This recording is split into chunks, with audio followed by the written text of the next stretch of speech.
So I just finished the statue of the lady for Bretonnia.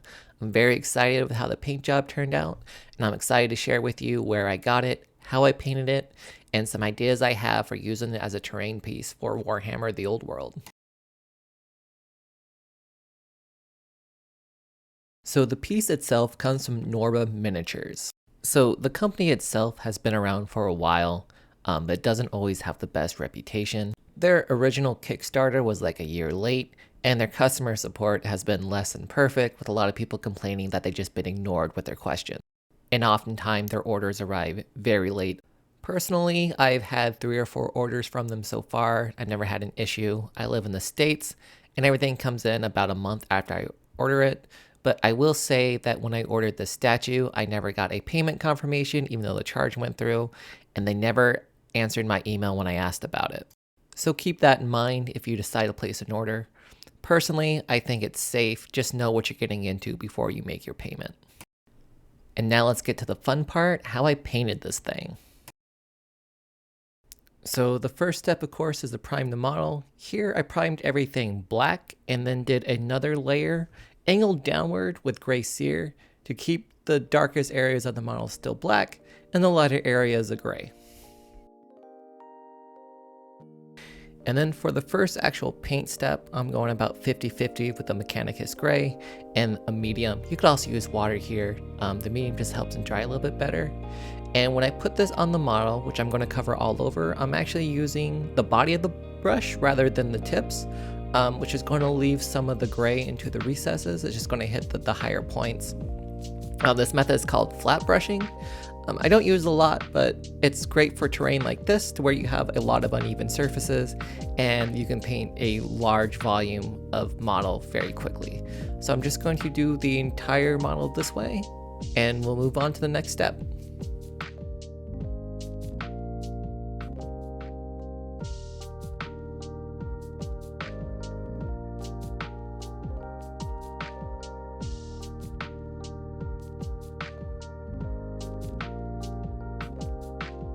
For this color, this is almost going to be our basis color, so we do want a really solid coverage here. So go over it once or twice if you have to.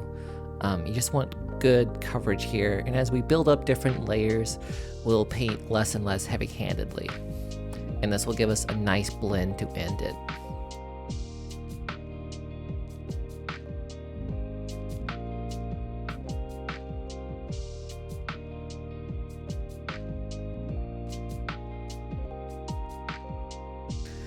No need to be very neat with this step. It's okay to be messy, and honestly that's true for every step we take in this. We have a lot of steps here, but they're all very simple, and being messy kind of helps the look of the weathered statue we're going for.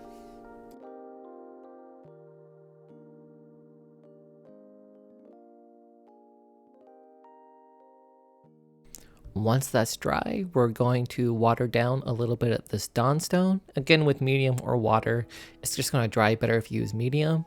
And again, we're using a flat brush method, and just not as heavy-handed as we did with the Mechanicus Gray. We want this to be lighter still, and to hit more of the uplights and leave even more in the recesses than we did last time.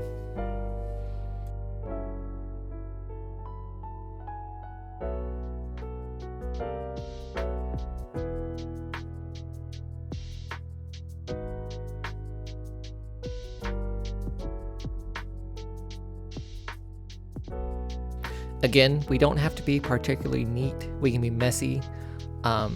Ultimately, you want all these colors to blend together by the time we're done. So, go fast. Just get everything covered. Just be sure don't use the tip of your brush, and be very careful about your hand placement so you don't leave fingertips.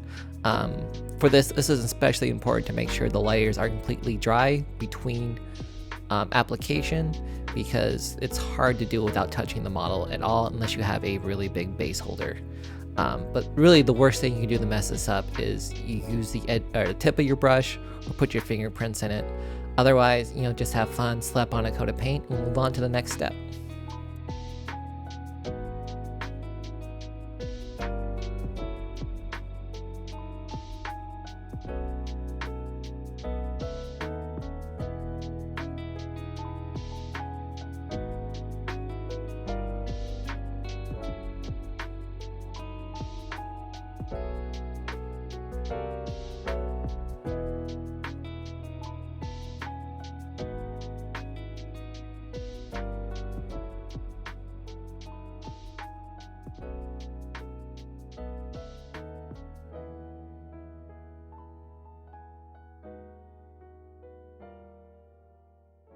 You want to make sure you cover all the model, but not everything has to be even. Some parts might be brighter than others. Some high points might have more paint on than other part of the same high point. That's totally okay, and it's all going to work to your advantage when it comes to this blending we're doing here.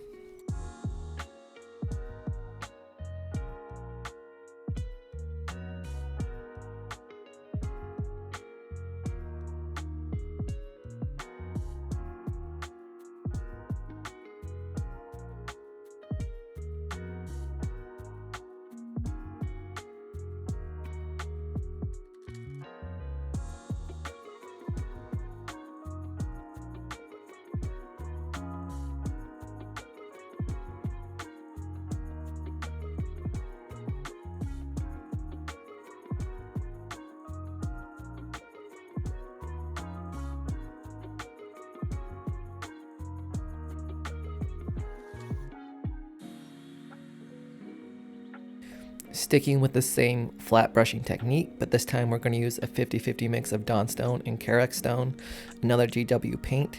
We're going to mix these together. Be sure to get a lot of it so we don't have two different mixtures. I don't want to have to add more paint to my wet palette again. I want to make sure we have the same tone. And once more, we are doing the flat brush. We're just using the body of my brush here, and we're doing it even lighter than the layer we did before. So you can see these colors start to blend together, and all these different tones mixing together to make the statue, you know, look interesting, look weathered, look like it has some age and wear to it. It looks a little heavy-handed right now, but just trust the process. By the time the statue is finished, all these colors are going to blend in together really nicely.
Okay, and once that last coat is dry, we're just going to coat the entire model in a thin layer of Agrax Earthshade here.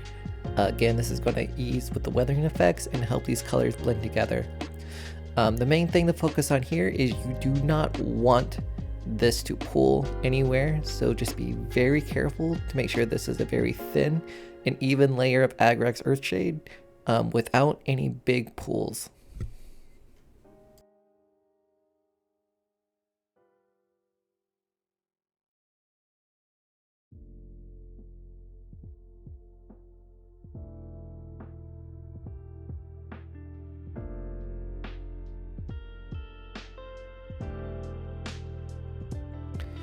Again, be mindful of where you put your hand on the model. You don't want to leave fingerprints.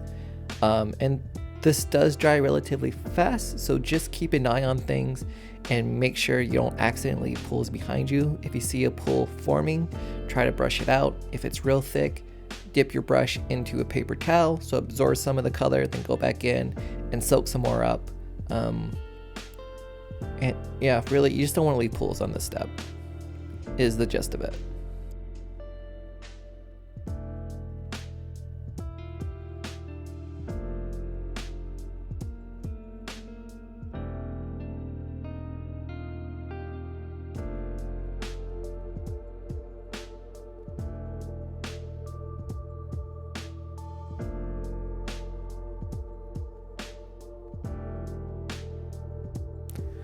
Once the earth shade dries, we're going back to Dawnstone, and this time you're just going to stab at the model with the edge of our brush. This is called stippling. So for this method, we don't want too much paint on the brush at one time. Definitely get some on the brush and then run it over a paper towel or a different part of your wet palette once or twice. And then we're just going to dab all over the model and just going to leave our color on in these interesting patterns. That's just going to help aid to the blending of these colors and add some interest to the model. And again, you really should not use a good brush for this. Either use an old one or set a brush aside that you're using just for stippling, because this will absolutely destroy them.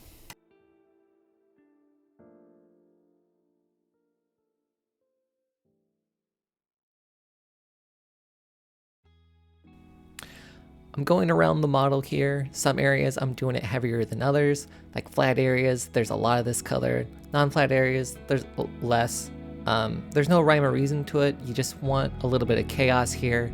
Again, we want everything to blend and everything to look worn and old, like this statue the lady has been in Bretonnia for hundreds of years and has seen all manner of snowstorms, rainstorms, chaos incursions, stuff like that.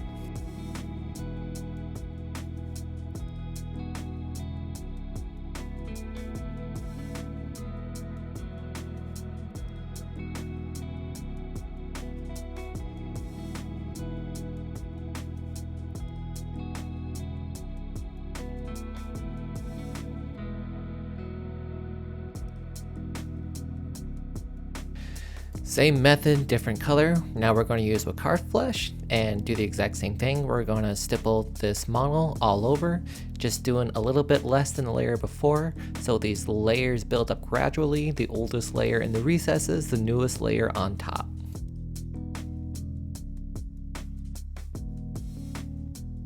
Ideally, we want this to cover the high points, but see the old colors seep through the lower points.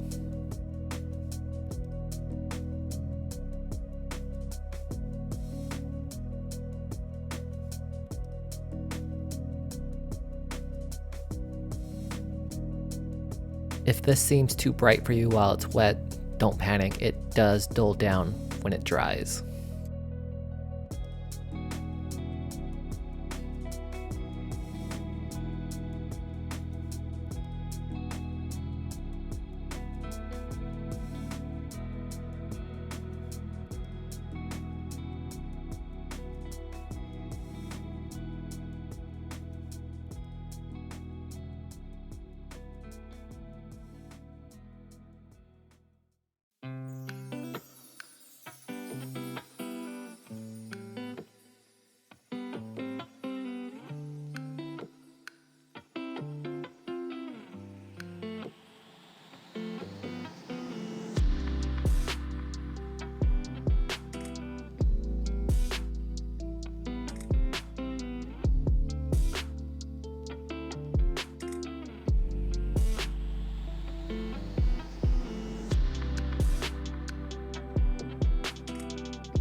What's really fun about painting the statue this way is you can really see things come together as you get closer and closer to the finish. Where before you seem to have a lot of layers, it doesn't really look good together, but as the blending continues, it really starts to come together and make something, honestly quite beautiful.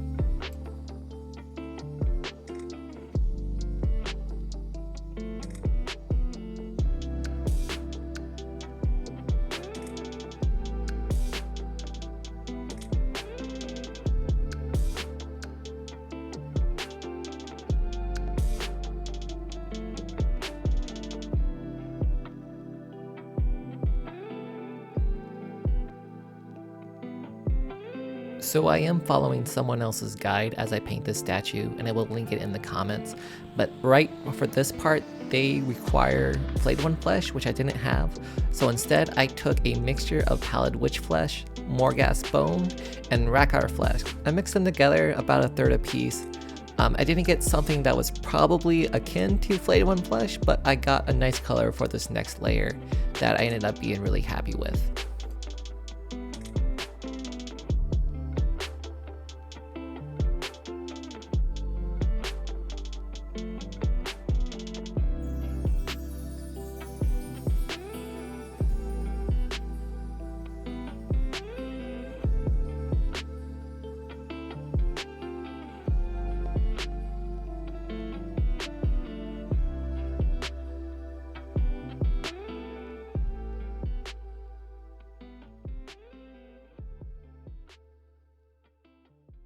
So we're still stippling, still doing a little less on each layer, just building this up for a beautiful end result.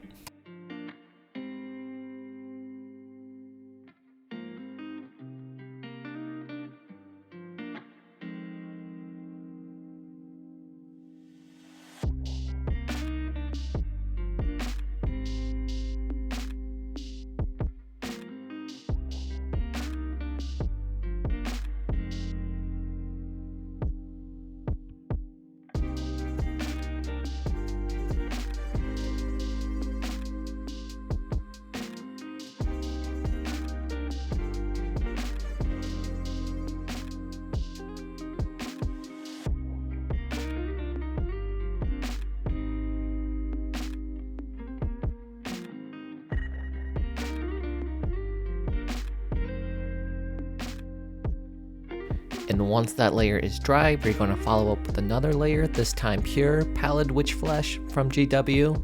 Again, we're just going to stipple it and just a little bit less than last time. You should know the drill by now.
For this next step, I need a household sponge and some really watered down Reichland flesh shade. I'm talking about 6 parts water, 1 part flesh shade. Dip your sponge into it, and then we're gonna dab it on our model. We're not gonna do it all over. We're trying to get just a little bit, maybe 20, 25%. And this is gonna add just a little bit of a mottled effect to our model. It's just gonna add to the aging here.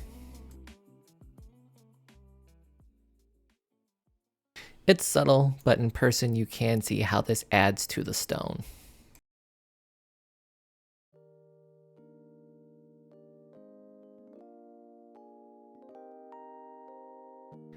Same technique, take your sponge, a different clean sponge. We're going to use the sepia shade, water down again very heavily, and then we are going to once again dab the model.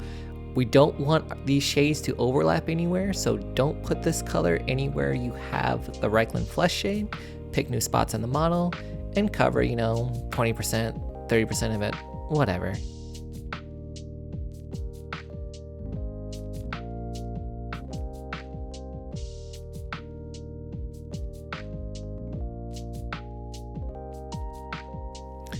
Same technique one last time. This time we're using camo shade, heavily watered down.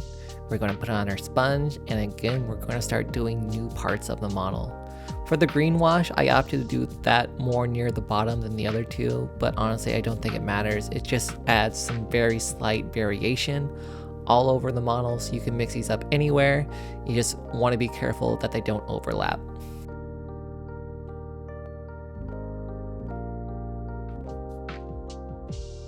And once that's dry, congratulations, we have a very aged statue of the lady here. But personally, I'm just going to add some moss to it to just kind of add to the aging effect. I'm using this Army Painter flock, very short flock, and I'm just going to use it as moss using a little bit of dabs of glue all over the model. I'm just using regular Elmer's glue here. You can use super glue, of course. That dries a whole lot faster though, so if you do use super glue, you're gonna have to be very precise. To where here, you see I'm gonna put a dab here, but it's slow drying, so then I'm gonna take an old brush that I'm comfortable with ruining, and I can move that around a little bit to make sure the glue is only where I want it before I add the flock. This is much harder to do with super glue because it dries so fast. And we just carefully sprinkle a little bit of our flock where we want it to be.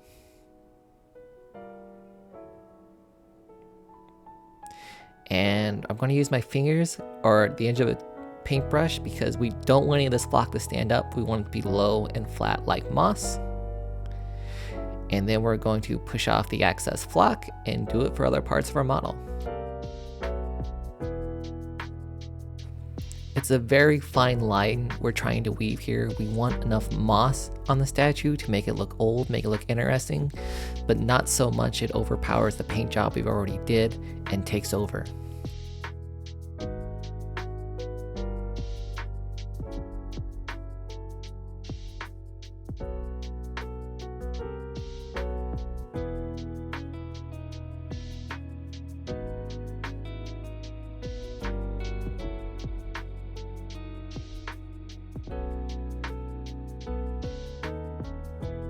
So we just try to randomly pick a few spots here and there in recesses where moss has shade to grow. Whatever you think's best, just go with your gut. Each statue would probably be a little bit different. And just add a little at a time until you're happy with what you got.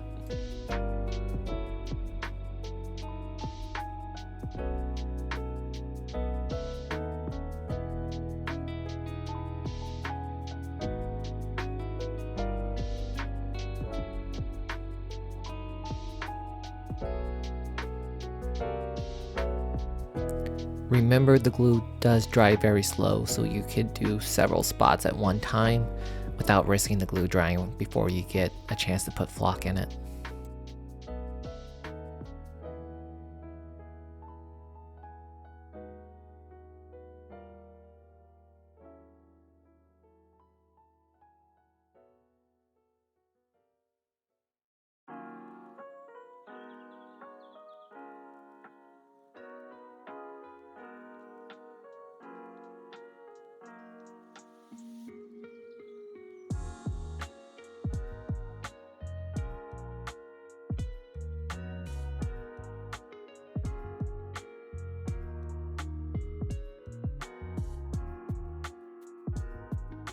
Don't forget to do the back and sides, as if you leave one side bare, it kind of looks a little odd. Obviously in real life, moss only grows on one side, but considering you're going to be playing this in different tables, it's constantly going to move, I wouldn't worry too much about that if I were you. I would just try to make sure that the statue seems interesting, properly aged, no matter what angle is looked at from the tabletop.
Just giving it one last look around, adding a little bit more.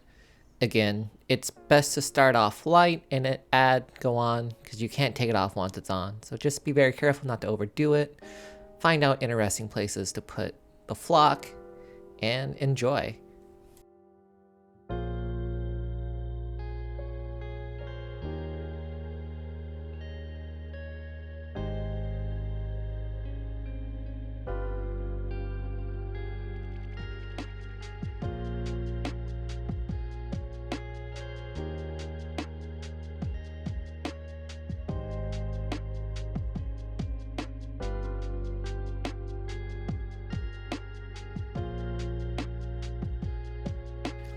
And with that, I'm calling this model finished. This is a really cool terrain piece to have if you're playing the Bretonnian army, just to make the board, have a little Bretonnian flavor, since most of the GW terrain was very much Empire focused. If you're interested in doing narrative campaigns, this statue can make a good objective marker, a good defense point. You could have it invoke, the blessing of the lady and give you a ward save on a 6+. Or even have it debuff nearby undead could be a really cool effect. In any case, thanks for watching. This video was very enjoyable to make.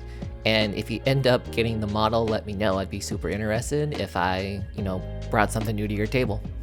Thanks for watching.